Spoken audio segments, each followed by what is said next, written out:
Hi, welcome to another episode of Angela Shows You. I'm going to take a break today from talking about crafts, which is a lot of what this channel focuses on. And I wanted to talk for a minute about something that I've been seeing a lot of, and it seems to come and go a little bit in waves that I see either on YouTube or on social media, particularly Facebook. I don't see it a lot on Instagram, but it may just be too the types of pages that I follow. But I wanted to talk for a minute a little bit about prepping, but not, I don't want to come at this in the angle of doomsday prepping. What I want to just talk a little bit about is having some sort of backup pantry. Some people call it a long-term pantry. Uh, I'm trying to think of other terms that people will refer to some sort of a, a backstock, if you will, of groceries.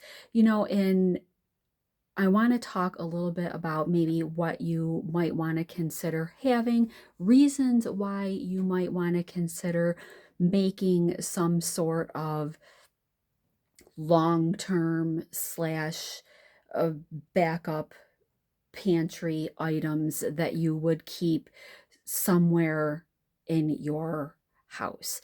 So I'm not, this is in addition, of course, to the things that we keep in our cupboards, in our refrigerators. So, for example, I started doing this pantry item during COVID.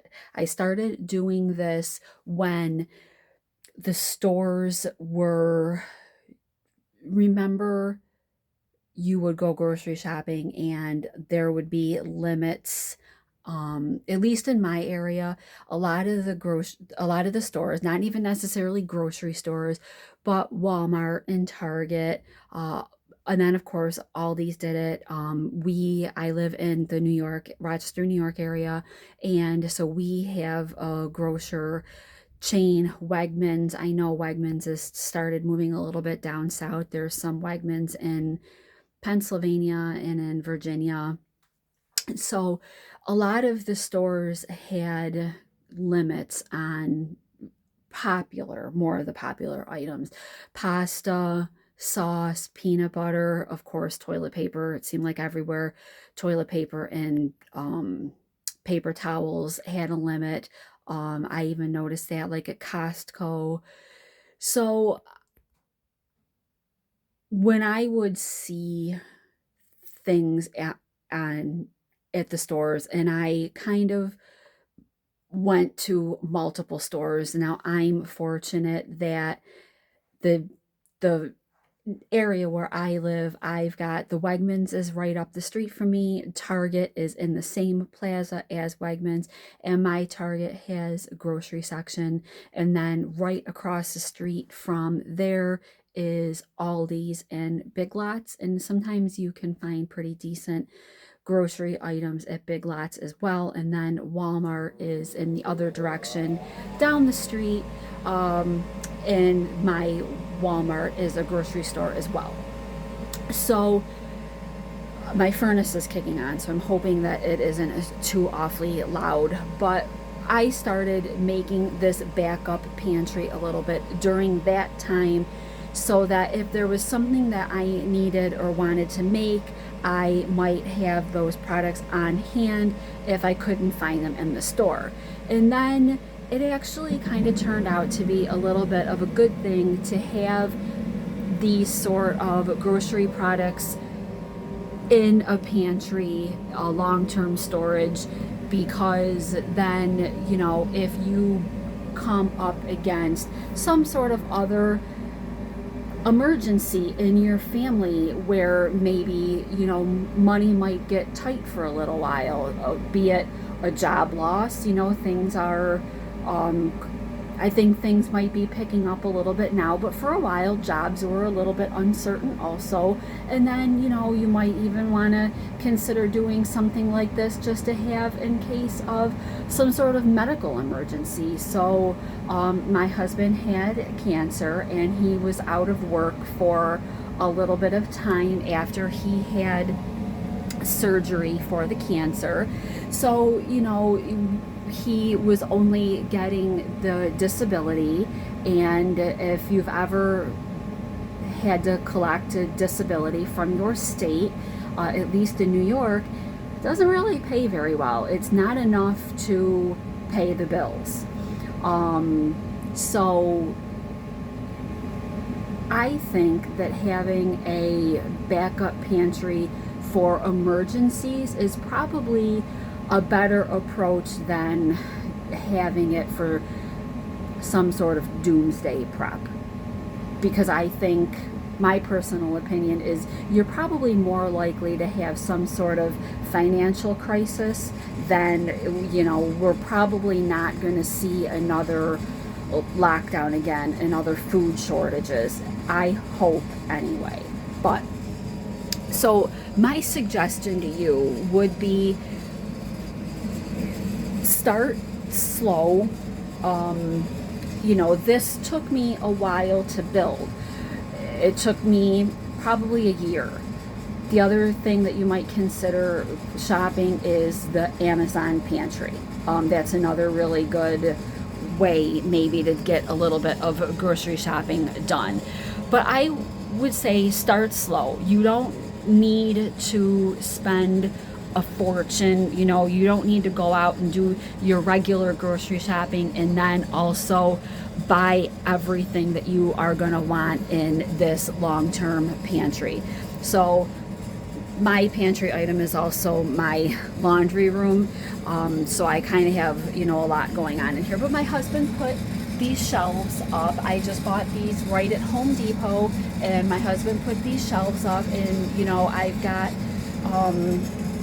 just some stuff, I got a cake decorating kit down there. But most of these shelves, so this shelf is like the Tupperware picnic things that I don't necessarily use all the time, but I don't want to get rid of them either because I do use them enough that I want to have them. But I have 1, 2, 3 shelves with grocery items on it, and then I also have this shelf over here that I have some plastic cutlery, and then there's one thing that that the virus taught me was I do keep a couple cans of Lysol as well, and then I've got like cake mixes and Pam up there. But this really is kind of what I wanted to talk a little bit about. So I tried to organize it a little bit.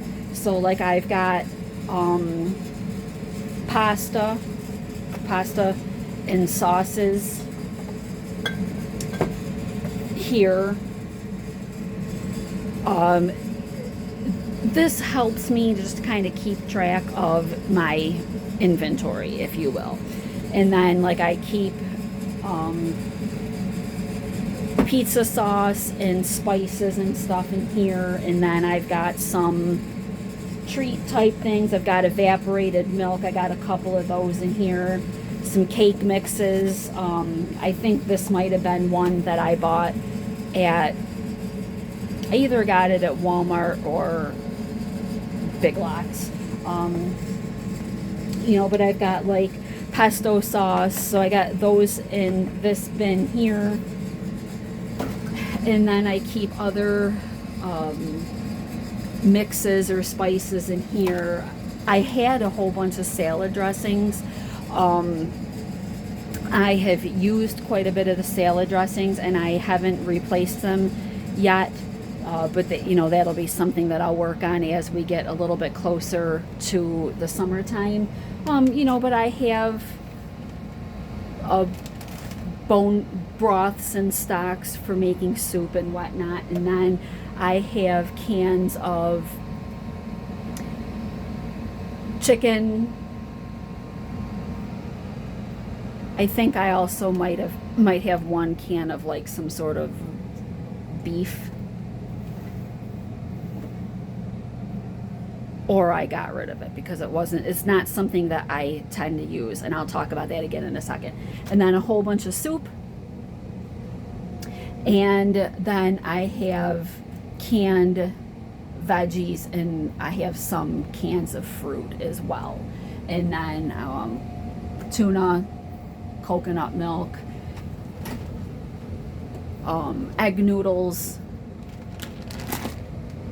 a couple boxes of cereal. The other container is brown sugar. And then peanut butter jelly,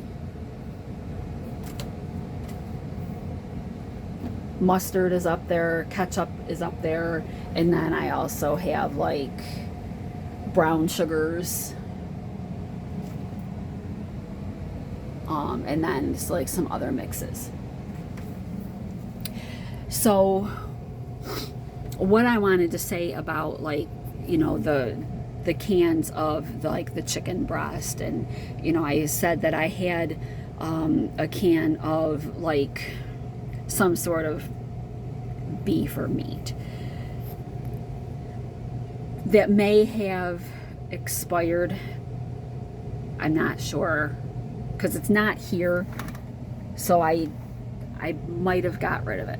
So one thing that I will say that you probably will want to keep in consideration is if you're going to make some sort of pantry like this where you're going to store food for either of, if you're getting into some sort of prepping, if there's some sort of major outage, closure, or if you're just coming at it that maybe you want 3 weeks or 6 weeks or 3 months worth of food, so that if there is a job loss or an illness and finances get tight, you can pull from this. And you want to really take two things into consideration as you are building this. One is buy what you eat.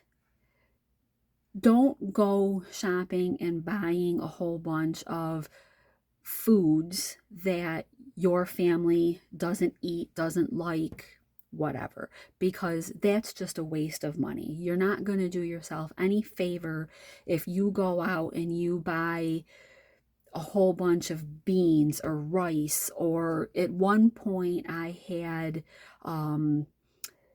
potatoes, uh, but I used those because they don't last as long. Like I've got, it was these kinds of things. And I had bought a whole bunch of them. Those are something that I do tend to use in my house. So I used them, but that's something that I didn't really replace. And I had purchased them originally because kind of at the beginning of the Great Shutdown, I found in my area that potatoes were incredibly difficult to find. I went to Wegmans and Aldi's 2 or 3 days in a row looking for like a 5 or 10 pound bag of potatoes. And finally, after like the third or fourth day of looking for potatoes, I finally found a 10 pound bag of potatoes at Aldi's. So it was at that point that I started buying those little baggies of the instant potatoes, so that when I ran out of potatoes, I had something, because I was looking to have that carbohydrate. And my husband isn't really the biggest fan of rice. And, plus, who wants to eat the same thing all the time if you can help it? So it's nice to have, a bag or, a box or however you buy your rice. It's nice to have the rice. It's nice to have potatoes. I don't make a lot of beans or lentils. I do get beans so that if I'm making chili or something, I have beans, but I wouldn't go out and buy like a big I don't even know what size packages beans come in. I mean, I see them in like this size bag, and I bought these beans. This is 1 pound, and I bought this bag like a year ago. And the thing is, okay, it's black beans. You don't use black beans in chili, or at least I don't. And even when I put kidney beans in my chili, like I pick them out of my chili. So my point is, I bought these with no clear plan of using them because I don't even like beans. So, and I don't even know how to cook these. So if something happened, like, okay, I've got this 1 pound bag of black beans, but I don't I don't know what to do with them. So this was probably kind of like a stupid purchase, I guess, because I don't know how to cook them.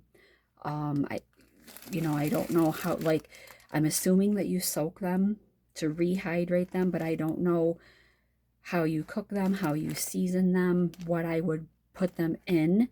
And I mean, I suppose if there was some sort of dire situation and I was hungry, I would probably choke them down, but it wouldn't be my first choice.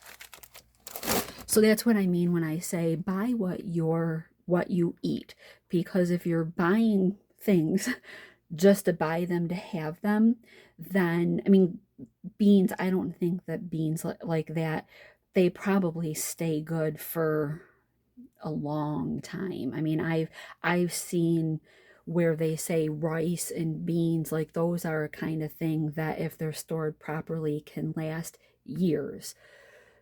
But if it's not something that you like and you don't know how to cook it or prepare it, then having it probably is a waste of money out of your pocket and kind of a waste of space, because where I have that bag of beans, I could probably have a bag or two of rice that I do know how to prepare. The only thing is, I know beans are a good source of protein, and rice doesn't have any protein in it. So, just something to think about as you consider maybe doing something like this. And then the other thing is, I use all of the things that I have in this pantry.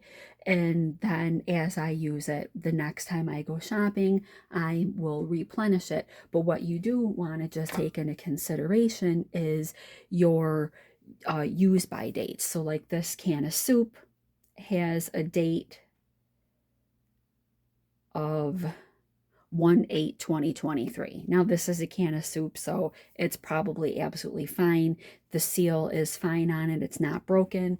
But I would say, you want to look at your use by, your best by dates on things and use them before they may be too far expired.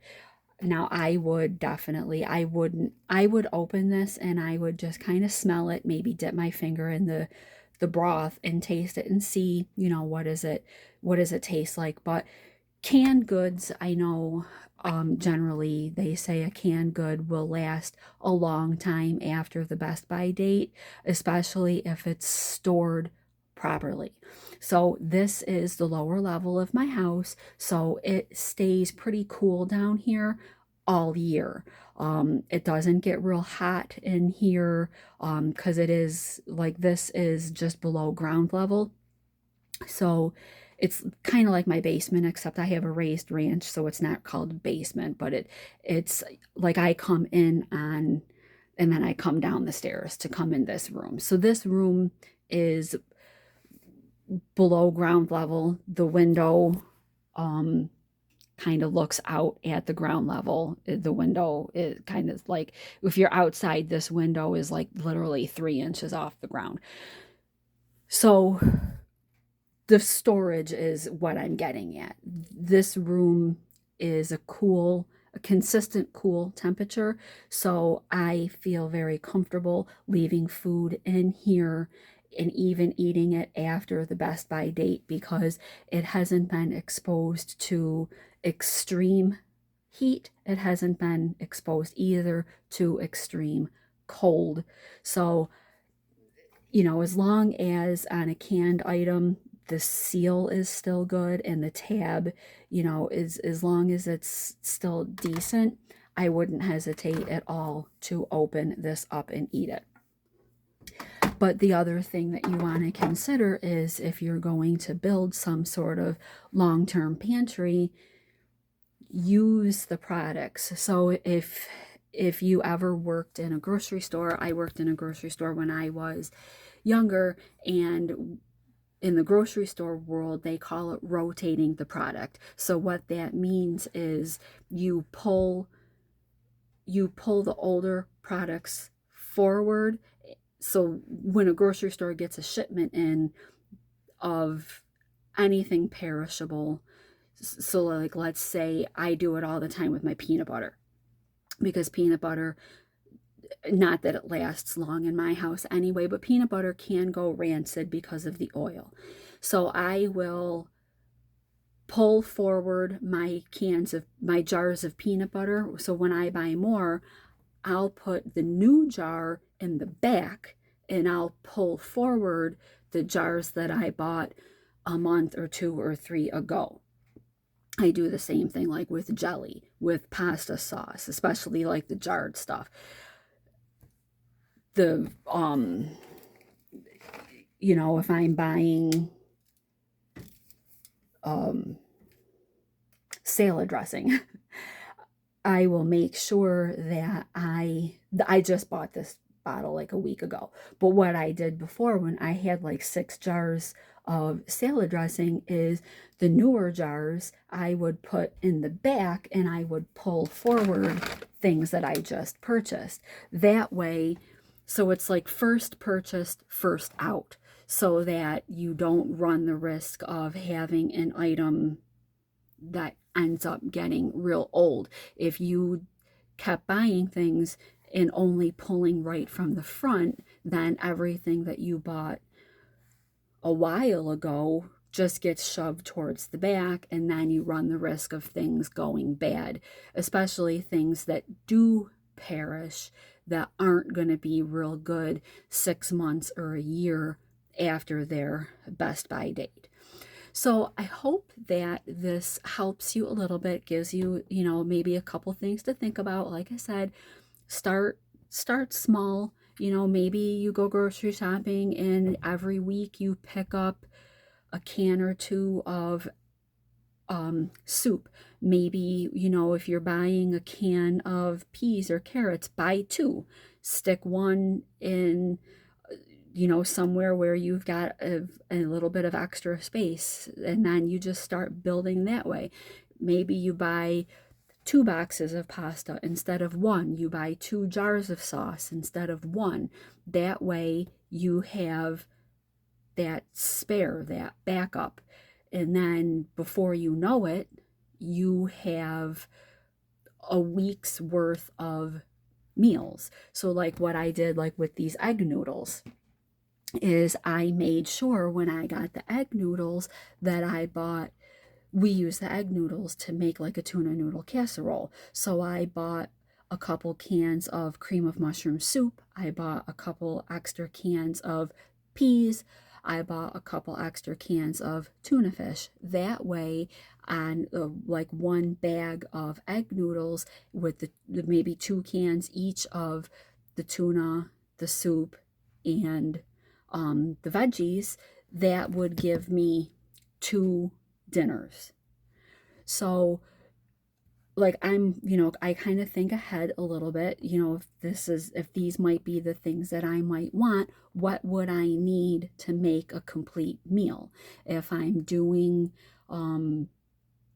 like I've got the manwich here. So, maybe you buy like the big family pack of the ground beef, and you break that up and put it in freezer bags. And then it's usually almost always cheaper to buy the family pack of the meat, buy a 4 or 5 pound thing of ground beef, bring it home, grab 3 or 4 or 5, like however, many pounds it is, divide up that ground beef, pop it into a freezer bag.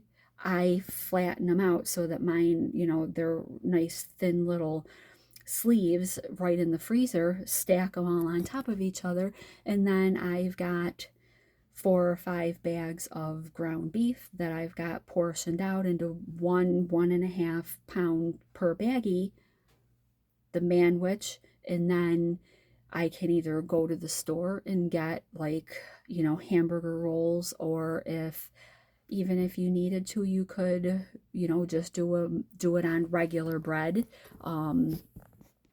which just cuts down on the ingredients that you need to make a meal. So I hope that this is helpful. I hope that this gives you some ideas and maybe a little bit of a starting point. Please give this episode a thumbs up if you did find this helpful. Let me know in the comment section, is this something that maybe you would like me to expand on a little bit? I could definitely do that. I'm working on building the channel, and while it is, a lot of crafts that I put on here, I also want to hopefully give just a little bit of practical life advice, things that I have learned about in my own personal journey that I'm hoping to be able to share with somebody else. So I hope that you'll give this a thumbs up. Please subscribe to Angela Shows You. I can definitely do some other grocery store videos, and kind of things like this, maybe some other things that you might want to consider. And of course, I have done some recipes, and I can definitely do other recipes going forward, so that we can maybe take some of the items that are in our pantries and make some meals out of those items. All right, well, thanks a lot. Have a good day.